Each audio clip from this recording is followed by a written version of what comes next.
من الشيطان الرجيم بسم الله الرحمن الرحيم رب اشرح لي صدري ويسر لي أمري واحلل عقدة من لساني يفقهوا قولي.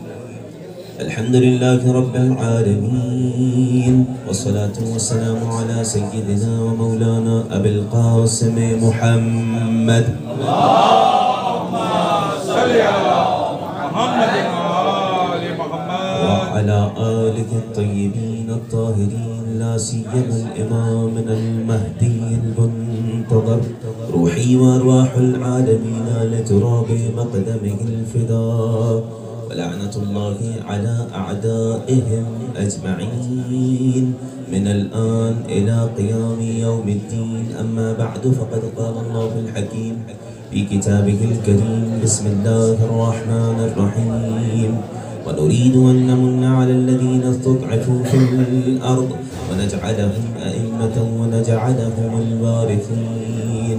صدق الله العلي العظيم. صلوات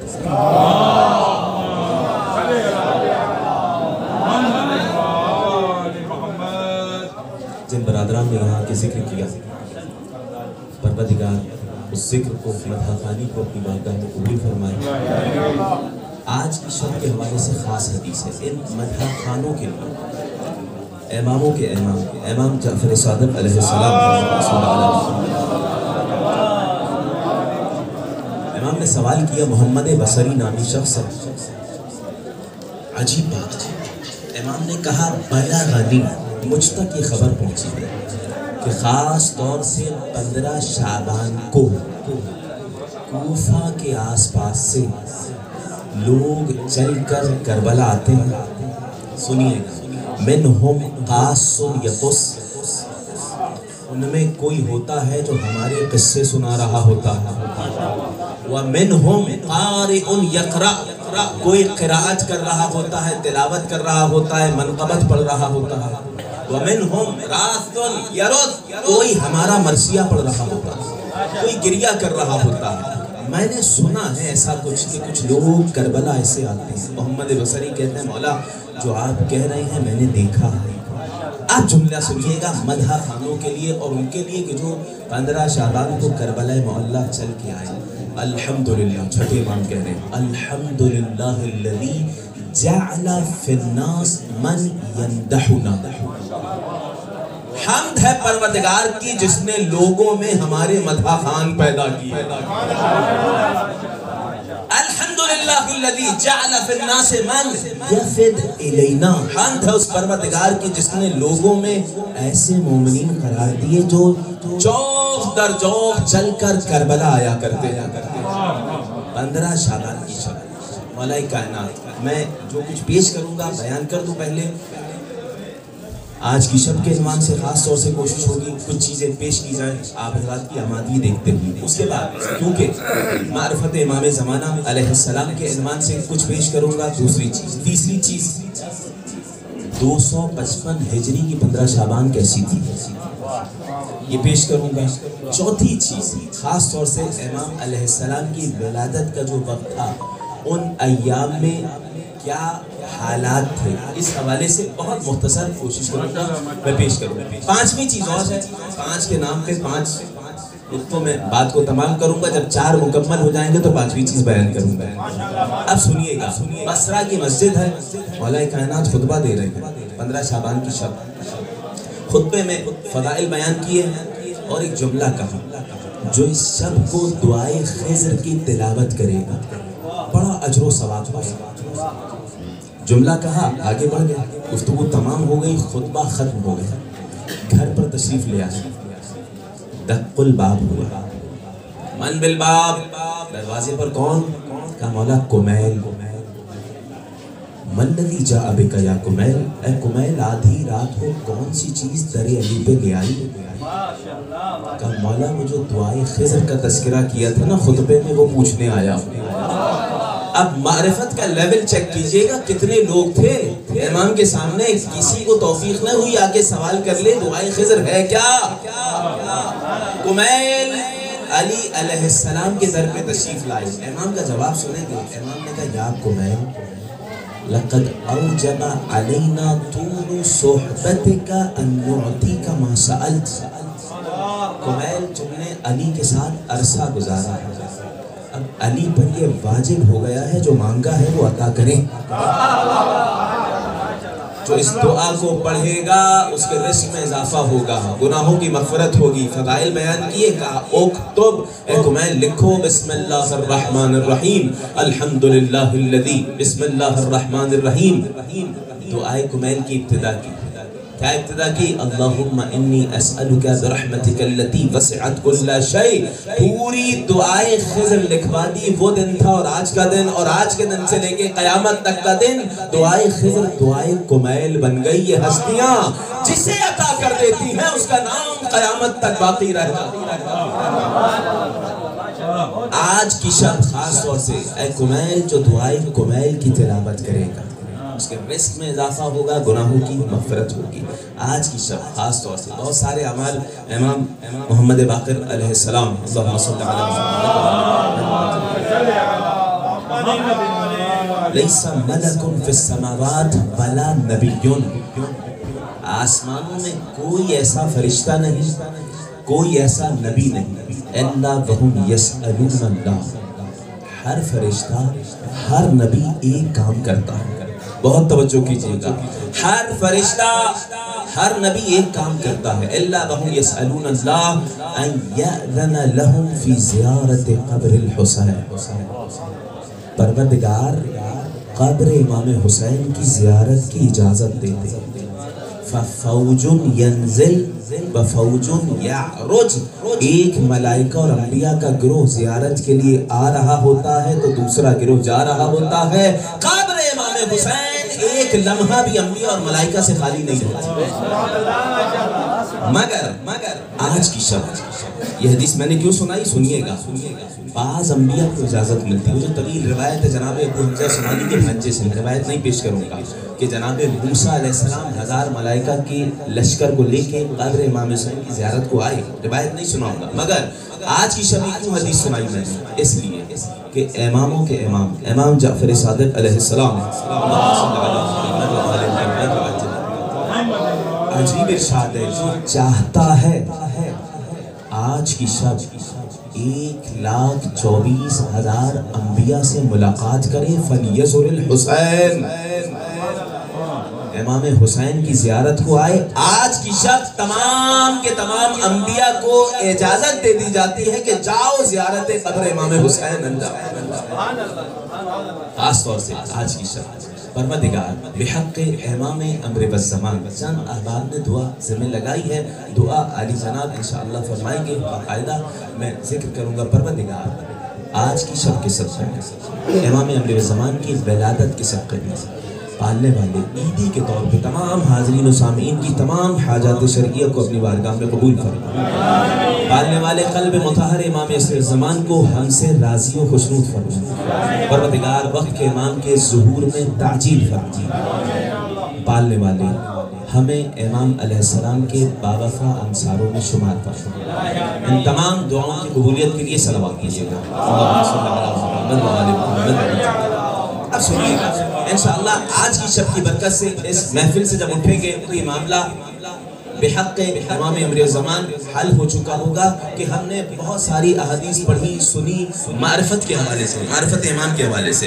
نبی کریم کی حدیث من ماتا ولن یعرف امام زمانہ کی ماتا میتتن جاہلیہ، جو مر گیا وقت کے امام کی معرفت کے بغیر مرا، جاہل مرا نہیں کہا، جاہلیت کی موت مرا۔ اسلام سے پہلے جاہلیت ہی دور تھا، یعنی اسلام سے اس کا کوئی تعلق نہیں ہے، ماتا کافرہ، کافر مارا۔ رک جائیے گا، حدیث بہت سارے الفاظ کے ساتھ انتہائی اتھینٹک حدیث ہے۔ معرفت کیا ہے؟ یہ پہلا سٹیپ میں نے بتایا، بیان کیا 5 حصوں میں یہ کچھ گفتگو مشتمل ہے۔ معرفت کسے کہتے ہیں؟ پہلا سوال، اس سے پہلے یہ چیز، یہ حدیث جو ہے جو مر گیا وقت امام کی معرفت کے بغیر کفر کی موت مرا، جاہلیت کی موت مرا، اتنی اتھینٹک حدیث ہے کہ سقیفہ کی، بہت توجہ کیجئے گا، سقیفہ کے غلط عمل کو صحیح کرنے کے لیے اس حدیث کو دلیل بنایا گیا۔ اور واضح کروں، بہت توجہ، اور واضح کروں، تفتازانی کہتے ہیں عقائد النصفیہ کی شرح میں کہ بھئی نبی کا جنازہ نہیں دفنایا کچھ لوگوں نے. بہت توجہ کیجئے گا, نبی کا جنازہ نہیں دفنایا, سقیفہ میں بیٹھ گئے. کیوں؟ لذا قدموہ علی دفن رسول, رسول کے دفن پر مقدم کیا امام بنانا. اس لیے نبی کی حدیث ہے جو مر گیا امام کی معرفت کے بغیر مرا کفر کی موت مرے گا. بھائی نبی اس دنیا سے چلے گئے, نیا امام نہیں بناتے, تو کفر کی موت سے بچانا افضل تھا یا نبی کو دفنانا افضل تھا؟ دلیل سن رہے دیکھیں, اور آسان الفاظ کہوں میں. بھائی نبی کے پاس کوئی جا کے کہے رسول خدا دو آپشن ہے, آپ کا جنازہ دفنا دیں یا وہ دین جس کے لیے آپ نے پتھر کھائے, وہ دین جس کے لیے آپ نے زحمتیں اٹھائیں, اس دین سے منحرف ہو رہے ہیں لوگ, کافر ہو رہے ہیں. تو نبی کیا کہیں گے؟ نہیں کوئی بات نہیں, میرا جنازہ نہیں دفناؤ, علی ہے موجود, میرا جنازہ نہیں دفناؤ, امام بناؤ, کیونکہ نئے آنے والے امام بنانے سے پہلے کوئی مر گیا تو کفر کی موت مرے گا. کیسی دلیل ہے بتائیں؟ دلیل تو اچھی ہے نا, لیکن حدیث کی طرف توجہ کریں تو جواب مل جائے گا. نبی نے کہا جو مر جائے, من ماتا ولم, بولیے گا ولم یعرف امام زمانے ہی, امام زمانہ کو نہ پہچانے نہ بنائے. نہیں کہا بھائی سقیفہ میں کسی کو جمع ہو کے امام بنانے کی ضرورت نہیں تھی, غدیر میں جمع کر کے چلے گئے تھے. من کنتو مولا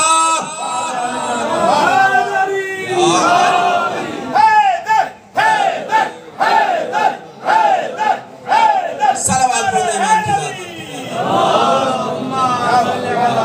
بات واضح ہو رہی ہے. لہذا اس حدیث کو دلیل نہیں بنایا جا سکتا. نبی نے یہ نہیں کہا من ماتا ولم یجعل امام زمانہ, نہیں, ولم یعرف امام زمانہ, بنا دیا ہے ہم نے, پہچاننا تمہارا کام ہے. ایک چیز اب رک جائیے گا, کائنات کے نبی نے فرمایا اور کئی مقامات پہ فرمایا. کیا فرمایا؟ ما اغلت الخضرا ولا اقلت الغبرا على ذی لہجت اصدق من ابی ذر. ابی ذر سے زیادہ سچے شخص پر نہ کبھی آسمان نے سایہ کیا, نہ ان کا بوجھ آسمان نے زمین نے اٹھایا.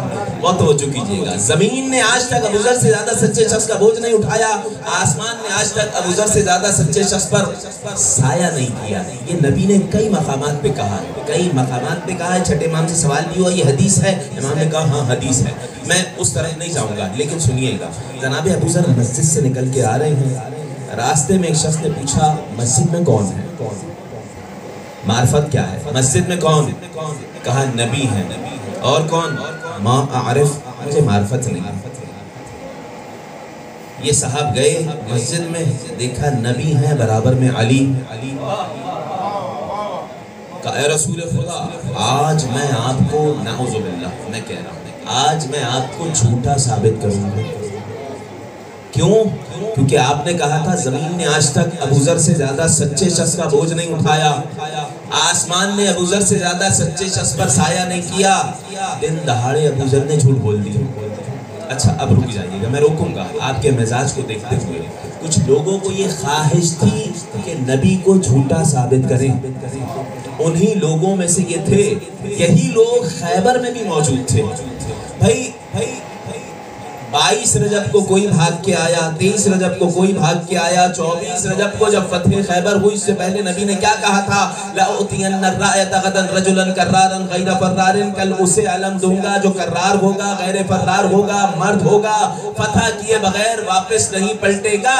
آپ نے سنا اور احادیث ہیں, روایات ہیں کہ کتنے سارے اس خواہش میں تھے کہ ہمیں علم مل جائے, کل بھاگ کے آ گئے, دوبارہ خواہش میں تھے. کیوں؟ اس لیے نہیں کہ جا کے فتح کریں گے, اس لیے کہ جائیں گے پھر بھاگ کے آئیں گے, نبی کو جھٹلائیں گے. ایسے لوگ تھے, انہی میں سے یہ صاحب تھے. اے رسول خدا, آج تو آپ کو نعوذ باللہ میں جھٹلاؤں گا. کیوں؟ ابو ذر سے پوچھا مسجد میں کون؟ کہا نبی. اور کون؟ ما عارف, مجھے معرفت نہیں ہے. کہا خاموش ہو جاؤ, تم کہاں؟ اور لقمان حکیم کی حکمت رکھنے والے ابو ذر کہاں؟ بلا کے لاؤ ابو ذر کو. جناب ابو ذر آئے, سوال کیا ابو ذر یہ کیا کہہ رہے ہیں؟ کہ رسول خدا بالکل میں نے کہا. انہوں نے کہا جناب علی نہیں بیٹھے، آپ علی کو نہیں پہچانتے، کہا نبی نے کہا ہے یا علی یا علی ما عرفک الا انا و اللہ، اے علی آپ کی معرفت میرے اور اللہ کے سوا کسی کو نہیں ہے، اللہ کی معرفت حقیقی میرے آپ کے سوا کسی کو نہیں ہے۔ اب رک جائیے گا، چیز کیوں سنائی میں نے؟ کیوں سنائی؟ اس لیے سنائی کہ بھئی دیکھیں معرفت کے بغیر مرا کفر جاہلیت کی موت، معرفت حاصل کرنے جا رہے ہیں تو نبی کہہ رہے ہیں نہیں بھئی حقیقی معرفت تو معصومین کوئی ہے۔ اچھا اب رک جائیے، اللہ کربلا میں بیٹھے ہیں اس لیے روایت سنا رہا ہوں، عجیب ہے۔ قرآن کریم کی آیت بھی ہے الذین آتیناہم الکتاب یعرفونہ کما یعرفون ابناءہم، جنہیں ہم نے کتاب عطا کی ہے نبی کو ایسے پہچانتے ہیں، یہ توریت اور عیسائی یہودی سب نبی کو نشانیوں سے ایسے پہچانتے ہیں کما یعرفون ابناءہم، جیسے اپنے بچوں کو پہچانتے ہیں۔ اپنے بچوں کو پہچاننے میں کوئی کنفیوژن نہیں ہوتی میرا بیٹا ہے کہ نہیں ہے، یہ اس طرح نبی کی معرفت رکھتے ہیں پھر بھی جہنمی ہے۔ اب سنیے گا تو میں روایت سنا رہا تھا، کہاں بیٹھے ہیں؟ کربلا معلیٰ میں بیٹھے ہیں نا۔ شمر ملعون نے کہا کس کو؟ امام حسین، یا حسین اعرفک حق المعرفہ، اے حسین میں تمہاری معرفت رکھتا ہوں۔ کون کہہ رہا ہے؟ شمر، کفر کی موت مرا کہ نہیں مرا؟ کہہ رہے معرفت رکھتا ہوں۔ اب رک جائیے گا، ایک معرفت ہم حاصل کرنے جاتے ہیں تو نبی کہتے ہیں حاصل ہو ہی نہیں سکتی، ایک معرفت حاصل کر لیتے ہیں جو اہل کتاب کو بھی تھی شمر کو بھی تھی پھر بھی کفر کی موت پڑھتے ہیں۔ کوئی کہے بھئی چھوڑو معرفت حاصل نہ کرو اس کے بغیر مر جاؤ تو بھی کفر کی موت پڑھتے ہیں۔ تو معرفت ہے، سوال واضح ہو گیا؟ پریشان تو نہیں ہو گئے؟ اردو میں مثال کہی جاتی ہے آسمان سے گرا کھجور میں اٹکا، بھئی ایک مشکل سے بچ کے گئے اس سے بڑی مشکل آ گئی۔ ہم نے کہا کہ معرفت حاصل کرتے ہیں، نبی نے کہا نہیں کر سکتے، حاصل کر لی تو شمر نے بھی حاصل کی تھی، حاصل کیے بغیر مر گئے تو کفر کی موت مرنے کرے تو کیا کرے؟ سوال ہے کہ نہیں ہے؟ اب سنیے گا، یہ بھی در اہل بیت سے پہلے مرحلے میں ہوں گفتگو کے سنیے، ہوا یہ جناب سلمان محمدی، کمال ہے، عظیم المرتبہ شخصیت جناب سلمان محمدی۔ جناب سلمان وہ ہے کہ جن کو کائنات کے نبی نے بلا کے کیا کہا تھا، سنیں گے؟ آج ہی شب کے حوالے سے سنیے گا، کہا یا سلمان انت مدرکہ، اے سلمان تم میرے آخری بیٹے مہدی کا زمانہ پاؤ گے، ان کے لشکر میں شامل ہوگے۔ یا رسول اللہ انی مؤجل الی ذالک الوقت، کیا مجھے اس وقت تک کی طویل عمر دے دی جائے گی؟ کہا نہیں سلمان، جو تم جیسا ہوگا اور تمہاری جیسی معرفت رکھتا ہوگا مر بھی جائے گا تو قبر میں آ کے شانہ ہلایا جائے گا، اٹھو اور ان کے لشکر میں شامل ہو جاؤ۔ یہ جناب سلمان ہے۔ اب سن لیجئے گا معرفت کیسی تھی جناب سلمان کی تو بات سمجھ آ جائے گی کون سی معرفت کی بات ہو رہی ہے۔ معرفت کا پہلا قدم یہ ہے کہ امام کو امام وقت مانے، امام کو مفترض الطاعہ مانے، اللہ کی جانب سے معصوم مانے۔ شمر اپنا امام یزید کو مانتا تھا، امام حسین کو یہ کہتا تھا ہاں نبی کے نواسے ہو، علی کے بیٹے ہو، زہرا کے بیٹے ہو، لیکن میرا اولی الامر یزید ہے۔ لہٰذا بہت بڑا فرق ہے۔ معرفت کا پہلا قدم امام کو اللہ کی جانب سے امام ماننا، چوتھا بھی ماننے والے تھے امیر المومنین اسلام کو، لیکن جو غدیر والا مانتا تھا اس کو معرفت تھی۔ اب یہاں سے رک جائیے گا، یہاں سے وہ سوال بھی حل ہو جائے گا۔ کوئی آگے کہے کہ بھئی کربلا میں بھی جو قتل کرنے آئے تھے وہ لوگ بھی رو رہے تھے، ہم بھی رو رہے ہیں، کیا فرق ہے؟ نہیں، فرق ہے معرفت کا۔ وہ امام نہیں مانتے تھے امام کو، ہم امام مانتے ہیں۔ ہم اگر روئیں گے تو امام کہیں گے ایک آنسو نکلے گا تو مغفرت ہو جائے گی۔ اب سن لیجئے جناب سلمان ہمیشہ امیر کائنات کے محضر میں بیٹھے ہوتے ہیں۔ چھٹے امام نے بہت یاد کیا جناب سلمان کو، پہلے مرحلے میں سنیے گا۔ ایک مرتبہ کچھ لوگوں نے کہا کہ آج دیکھتے ہیں لگتا ایسا ہے کہ سلمان علی علیہ السلام کے پاس نہیں ہیں مسجد میں۔ کیوں بھائی کیوں نہیں ہیں؟ اس لیے کہ مسجد کی طرف جانے والے قدموں کے نشان ایک شخص کے ہیں، ایک شخص کے ہیں، وہ علی ہوں گے، جناب سلمان نہیں ہوں گے۔ فوراً جیسے ہی مسجد میں گئے دیکھا علی علیہ السلام کے برابر میں سلمان، بہت توجہ کیجئے گا، معرفت کیا ہے یہ اگر سمجھ گئے تو اگلے مرحلے میں داخل ہوں گا. سنیے گا، علی علیہ السلام کے برابر میں جناب سلمان محمدی، وہی سلمان محمدی جو امام زمانے کے لشکر میں شامل ہوں گے. یا سلمان انزلت من السماء، سلمان کے آسمان سے آئے ہو؟ جئتو کما جئتو، ارے بھئی جیسے تم آئے ہو ایسے ہی میں آیا ہوں، چل کے آیا ہوں. سلمان قدموں کے نشان تو نہیں تھے. نور المبین فی شرح زیارت الاربعین، شیخ مہدی تاج الدین اپنی کتاب میں اس روایت کو نقل کرتے ہیں. یا سلمان قدموں کے نشان نہیں ہے، کہا ہونے بھی نہیں چاہیے تھے. معرفت دیکھیے گا، اطاعت دیکھیے گا امام کی. قدموں کے نشان ہونے بھی نہیں چاہیے تھے. کیوں؟ کیونکہ علی جس جگہ اپنا قدم رکھتے تھے اس قدم کے نشان پر میں اپنا قدم رکھ دیتا تھا، کیونکہ مجھے یقین ہے علی حکمت پروردگار کے بغیر ایک قدم بھی نہیں اٹھاتے.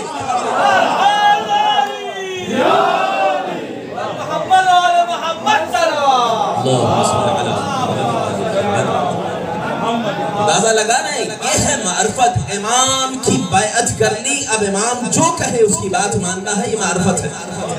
امام کو امام ماننا یہ معرفت ہے. اللہم عرفنی نفسک فإنک، اب سن لیجئے گا یہ دعا چھٹے امام نے جناب زرارہ کو بھی تعلیم فرمائی اور خود میرے اور آپ کے بارے میں امام نے تعلیم فرمائی. میں حوالہ دے رہا ہوں کتاب قبل کے مفاتیح الجنان میں، یہ دعا مکمل موجود نہیں ہے. سن لیجئے گا، 2 دعائیں ہیں یہ. میں دعا ایک آدھی پڑھ دے رہا ہوں، اس کے بعد بیان کرتا ہوں. سنیے گا، اللہم عرفنی نفسک، آپ ساتھ بھی تلاوت کریں گے انشاءاللہ. اللہم عرفنی نفسک فإنک ان لم تعرفنی نفسک لم اعرف رسولک. پروردگار اپنی معرفت کرنا، اگر تو نے اپنی معرفت نہیں کروائی تیرے رسول کی معرفت نہیں ہو سکے گی. اللہم عرفنی رسولک، پروردگار اپنے رسول کی معرفت کروا، اگر تیرے رسول کی معرفت نہیں ہوئی لم اعرف حجتک، تیری حجت کی معرفت نہیں حاصل کر سکوں گا. اللہم عرفنی حجتک فإنک ان لم تعرفنی حجتک ضللت عن دینی، اگر تو نے حجت کی معرفت نہیں کروائی دین سے گمراہ ہو جاؤں گا. یہاں تک آپ پڑھتے ہیں الحمدللہ. یہ چھٹے امام کی تعلیم کرتا ہے، لیکن امام زمانہ نے خود نائب اول کو تعلیم فرمائی اور کہا میرے شیعوں کو حکم دو اس دعا کو پڑھیں. طویل دعائے معرفت ہے، شروع کا یہی ہے. ڈیوائن پرل نامی اپلیکیشن میں یہ دعا آپ کو بالکل مل جائے گی. DIVINE divine Pearl application mobile میں آپ کے ہوگی. سنیے گا، عجیب جملے ہیں اس دعا کے. خود امام زمانہ نے کہا اپنے چاہنے والوں کو اس دعا کی تلاوت کرو. آج کی سب سنیں، ایک جملہ تلاوت کروں گا، اللہم لا تمتنی میتۃ جاہلیہ، پروردگار مجھے جاہلیت کی موت نہ مارنا. اب سنیں اس جملے کی تلاوت آپ میرے ساتھ کریں گے. دیکھیں امام علیہ السلام کے غیبت کے دور میں آداب زمانہ غیبت میں سے ادب یہ ہے کہ انسان دعا کرے. کیا دعا کرے؟ امام نے خود دعا فرمائی، اللہم انی اسألک ان ترینی ولی امرک، پروردگار میں تجھ سے سوال کرتا ہوں. امام زمانہ کہہ رہے ہیں مومنین کو دعا کریں، پروردگار میں تجھ سے سوال کرتا ہوں ولی امر امام زمانہ کے چہرے کا دیدار کروا دے. آمادہ ہیں؟ سن رہے ہیں؟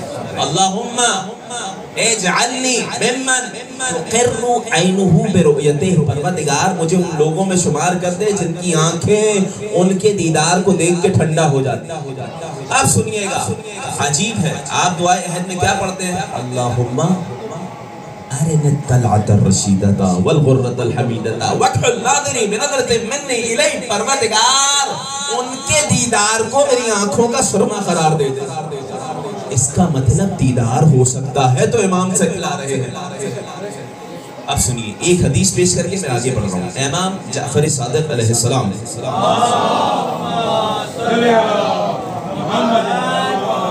آمادہ ہے نا؟ امام علیہ السلام کی عجیب حدیث ہے، ان صاحبکم مثل یوسف، تمہارے امام آخری امام جناب یوسف کی مانند ہے. کیا مطلب؟ پوچھوں میں سب سے مجمع سے. آپ کہیں گے جناب یوسف انتہائی حسین تھے، امام عمر زمان یوسف زہرا حسین تھی، تمام کی تمام شباہت. جناب یوسف کو کنویں میں پھینکا گیا، ڈالا گیا، امام عمر زمان کو کنویں میں ڈالا گیا. آج ہی آپ حضرات آمادہ ہوں گے تو میں روایت پیش کروں گا، سنیں. لیکن امام نے عجیب تشبیہ پیش کہا، یوسف سے شباہت یہ ہے کہ یوسف عزیز مصر بن گئے، لوگوں کی نگاہوں کے سامنے تھے، بازار میں چلتے پھرتے تھے، لوگ یہ جانتے تھے کہ یہ عزیز مصر ہیں، یہ نہیں جانتے تھے حجت خدا ہے۔ بہت توجہ کیجئے گا، اپنے بھائی آئے ہیں، اپنے بھائی آئے، فَعَرِفَهُمْ وَهُمْ لَهُ مُنْكِرُونَ۔ جناب یوسف نے پہچان لیا میرے بھائی ہیں، وہ نہیں پہچانے، ہمارے سامنے حجت خدا بیٹھے۔ تمہارا امام بھی تمہاری نگاہوں کے سامنے ہوگا، تم نہیں پہچان پاؤ گے۔ اب گلگت کی سرزمین سے شاعر نے صدا دی اور عجیب شعر ہے، قوم کی سرزمین پہ یہ مصرع ترا دیا گیا تھا کہ پھول مسلے جا رہے ہیں، باغ باں پردے میں ہے۔ مصرع ترا یہ دیا گیا تھا، تاریخ کو سمیٹ دیا ان اشعار میں، عجیب ہے اشعار۔ اب سنیے امام کیا کہہ رہے ہیں، جناب یوسف کی مانند تمہارے سامنے روایات میں بھی ہے، جب امام علیہ السلام آئیں گے تو لوگ کہیں گے ہم نے تو انہیں دیکھا ہوا تھا، ہم نے انہیں دیکھا ہوا تھا۔ اب کہنے دیجئے پھول مسلے جا رہے ہیں، باغ باں پردے میں ہے، مصرع ترا یہ دیا گیا تھا۔ مگر عجیب شعر کہا، کون کہتا ہے امام انس و جاں پردے میں ہے؟ کون کہتا ہے امام انس و جاں پردے میں ہے؟ آنکھ پر پردہ پڑا ہے، وہ کہاں پردے میں ہے؟ عسکری کے مقدس ترین پھول، اے باغ عسکری کے مقدس ترین پھول، اے کعبہ فروع نظر قبلہ اصول، ہم سے کر خراج دل و جان کا بھی وصول، تیرے بغیر ہم کو قیامت نہیں قبول۔ دنیا نہ مال و زر نہ وزارت کے واسطے، دنیا نہ مال و زر نہ وزارت کے واسطے، ہم جی رہے ہیں تیری زیارت کے واسطے۔ حیدری ہم کو تیرے بغیر قیامت نہیں قبول۔ وہ اور ہوں گے جن کے یہاں نبوت کے بعد قیامت آ جاتی ہے، اگر امامت کو نہیں مانیں گے تو قیامت ہی آ جائے گی زندگی میں۔ ہمارے یہاں پہلے امامت آئے گی پھر قیامت آئے گی۔ صلوات پڑھ دیں اہل بیت کی ذات۔